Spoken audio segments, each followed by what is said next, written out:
தமிழ்நாடு முதலமைச்சர் அவர்களுக்கு என் பணிவான வணக்கம். என் பெயர் முத்துகிருஷ்ணன். நான் முற்றிலும் கண் பார்வையடைந்த மாற்றுத்திறனாளி.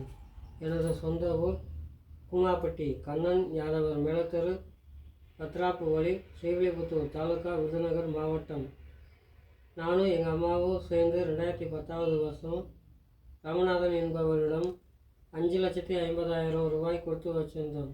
வீடு அவர்கிட்ட 50,000 ரூபாய்க்கு ஒத்தி வாங்கியிருந்தோம். இப்போது அந்த பணத்தை ஒப்படைக்க மாட்டேங்கிறாரு.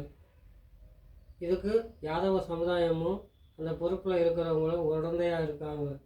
ஆகவே இந்த பிரச்சனையில் தமிழ்நாடு முதலமைச்சர் அவர்கள் நேரடியாக தலையிட்டு எனக்கு சொந்தமான பணத்தை ராமநாதன் என்பவரிடமிருந்து பெற்றுத்தர வேண்டும். இந்த வீடியோவை தமிழ்நாட்டு மக்கள் அத்தனை பேரும் சேர்ந்து தமிழ்நாடு முதலமைச்சர் அவர்களுக்கு ஃபார்வேர்டு செஞ்சு அவருடைய நேரடி பார்வைக்கு போகிற மாதிரி எனக்கு உதவி செய்யுங்க. நான் ஒரு பார்வை தெரியாத பையன்றனால என்னால் அரசாங்கத்து வக்கீலுக்கு ஃபீஸ் கொடுத்து என் மேலே வழக்கு போட்டிருக்காங்க. அந்த வழக்கை நான் நேரடியாக சந்திக்க முடியலை.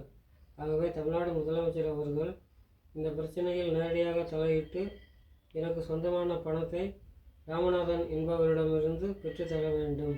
நன்றி, வணக்கம்.